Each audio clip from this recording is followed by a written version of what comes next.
በጋራ ግልገል በለስ ከተማን ለመቆጣጠር ሞክሯል ሲል የመተከል ዞን አስተዳደር አስታወቀ።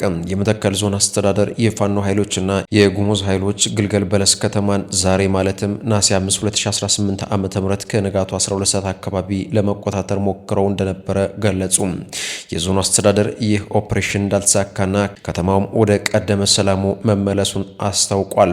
በከተማዋ ዋና መንገድ መድፍ ጭምር ሲንቀሳቀስ እንደነበረ የከተማዋ ነዋሪዎች ለአዩዝ አበሻ የገለጹ ሲሆን ጠዋት አካባቢ በከተማ መናኸሪያ ውስጥ ፈንጂ በማፈንዳት በርካታ ተሳፋሪዎች እንደተጎዱና እንዲሁም 10 ሰዎች እንደሞቱ ገልጸዋል።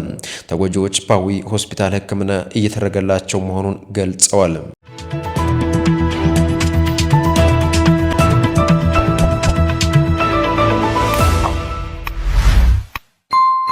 ባለቤቱን በመግደል የተከሰሰው ግለሰብ በ21 ዓመት ጽኑ እስራት ተቀጣ። በአዲግራት ከተማ ቀበሌ 6 ዞን 6 ነዋሪ ሆነው አቶ ሳምሶን ሀጎስ አብርሃ የተባለው ተከሳሽ የሁለት ልጆቹ እናት የሆነችውን የ22 ዓመቷን ባለቤቱን ወይዘሮ ቅሳነት ተሾመን መጋቢት 8 ቀን 2017 ዓ.ም በመኖሪያ ቤታቸው ውስጥ በፈጸመው አሰቃቂ ነፍስ ግድያ ወንጀል ጥፋተኛ ሆኖ በመገኘቱ ነው በ21 ዓመት ከ3 ወር ጽኑ እስራት የተቀጣው። የምስራቅ ትግራይ ዞን አቃቤ ሕግ አቶ መሐሪ እንደገለጹ ተከሳሹ በከባድ የነፍስ ግድያ ወንጀል ተከሶ ጥፋተኝነቱ ከተረጋገጠ በኋላ ፍርድ ቤቱ ተከሳሹ ከዚህ ቀደም ወንጀል ፈጽሞ የማያውቅና ቤተሰብ አስተዳዳሪ የነበረ መሆኑን እንደ ማቅለያ እንዲሁም 2 የማቅበጃ ነጥቦችን በመያዝ ሕግን መሰረት ያደረገው ውሳኔ ሰጥቷል ብለዋል። በአዲግራት ከተማ የሴቶች ማህበር ሊቀመንበርና የሴቶች ጉዳይ ጽሕፈት ቤት በበኩሉም በአሁኑ ወቅት በሴቶች ላይ እየተፈጸመ ያለው ጥቃትና ነፍስ ግድያ በከፍተኛ ሁኔታ እየጨመረ መምጣቱን ገልጾ የሕግ ባለሙያዎች ግንዛቤ እንዲፈጥሩና ማህበራትም ተጎጂዎች ፈጣን ፍትህ የሚያገኙበትን ሁኔታ እንዲያመቻቹ ጥሪ አቅርቧል።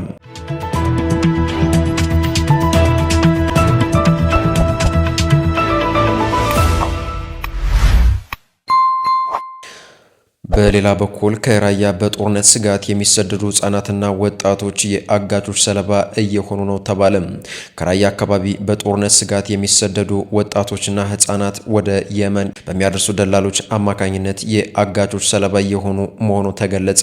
በኮቦ ከተማ ከራያ አላማጣ፣ ኮረም፣ ኦፍላ፣ ዛታና አካባቢዎቻቸው በጦርነት ምክንያት ከ100 ሺህ በላይ ተፈናቃዮች ይገኛሉ ተብሏል። አብዛኛዎቹ ወጣቶች የሆኑ ተፈናቃዮች የምግብና የመጠለያ እጥረት ፈጣቸው ወደ ውጭ ለመሰደድ እየተገደዱ መሆኑም ተመላክቷል።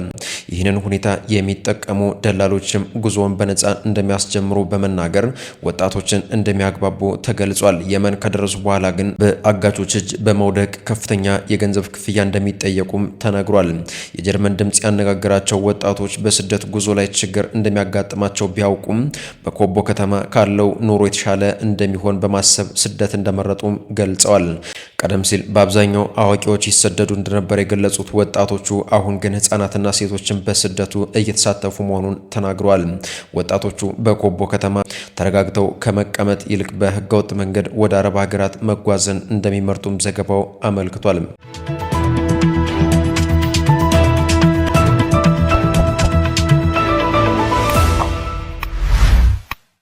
በሌላ በኩል የህወሓት ታጣቂዎች ከኤርትራ ድጋፍ እንደተደረገላቸውና ለመከላከያ እጃቸውን መስጣቸውን ገለጹ።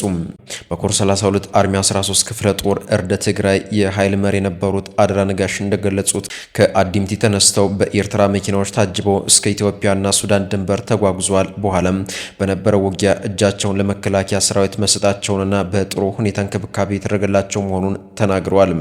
በሌላ በኩል ትላንትና ነሐሴ 4 2018 ዓ.ም ጠዋት 2 ሰዓት አካባቢ በራያ አላማጣ ወረዳ መረዋ በሚገኙ የህወሓት ታጣቂዎች ላይ በ4 ዙር የድሮን ጥቃት መፈጸሙን ተከትሎ ለጠላት መረጃ ሰጣቸዋል በሚል 32 የአካባቢው ነዋሪዎች በቁጥጥር ስር መዋላቸውን ምንጮች ገልጸዋል። በትላንቱ የድሮን ጥቃት በሞርታር ተኳሾችና መሪዎች ላይ የሞትና የአካል ጉዳት መድረሱም ተሰምቷል።